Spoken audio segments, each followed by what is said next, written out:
Hello बच्चों, let's see the question. State whether the statement are true और false. Basically हमें बताना है कि स्टेटमेंट सही है गलत है। So the statement is saying back cross to a recessive parent is known as test cross. अगर हम बैक क्रॉस करेंगे वो भी किसके साथ, एक रिसेसिव पेरेंट के साथ, तो वो टेस्ट क्रॉस होगा या नहीं। So what could be the key concept here? So the key concept here will be test cross. Test cross basically जब हम टेस्ट क्रॉस की बात करें, इसमें क्या होता है, जो F1 जनरेशन का ऑर्गेनिज्म होता है, F1 जनरेशन ऑर्गेनिज्म होता है, उसका क्रॉस होता है रिसेसिव होमोजाइगस रिसेसिव पेरेंट के साथ। होमोजाइगस रिसेसिव पेरेंट के साथ। इसको एग्जांपल के थ्रू समझते हैं। F1 सपोज हमारा पेरेंट थे होमोजाइगस टॉल और होमोजाइगस ड्राफ। सो होमोजाइगस टॉल जब होमोजाइगस ड्राफ के साथ क्रॉस होगा, देन द फर्स्ट जनरेशन में क्या आ गया, there will be the formation of heterozygous tall. Heterozygous tall जिसका जीनोटाइप क्या होगा, capital T and small T.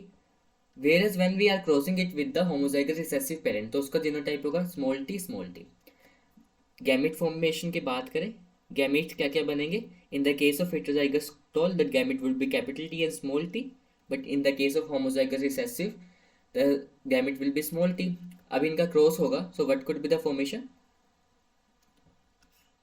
एक तो हेटेरोजाइगस टॉल बन जाएगा हमारा capital T small T, and dwarf बन जाएगा। अगर इसका जीनोटिपिक रेशियो लिखें और फिनोटिपिक रेशियो, फिनोटिपिक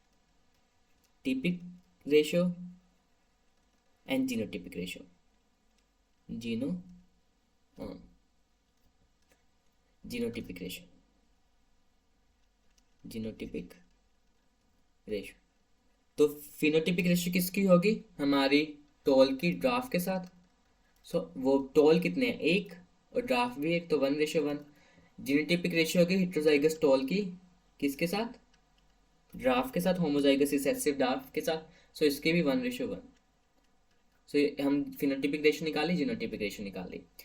अगर हम बात करें, हमने टेस्ट क्रॉस पढ़ लिया, बैक क्रॉस की बात करें, बैक क्रॉस में बेसिकली क्या होता है, ऑर्गेनिज्म F1 जो हेटेरोजाइगस है उसका क्रॉस होगा अगर डोमिनेंट के साथ, डोमिनेंट पेरेंट के साथ, तो उसको आउट क्रॉस बोलेंगे। But when the F1 hybrid cross with the recessive parent then it is known as test cross. तो उसको नाम क्या देंगे, टेस्ट क्रॉस। सो हमारा स्टेटमेंट क्या, statement is true. So back cross to a recessive parent is known as test cross. This is true. Hope you understood that. Best of luck.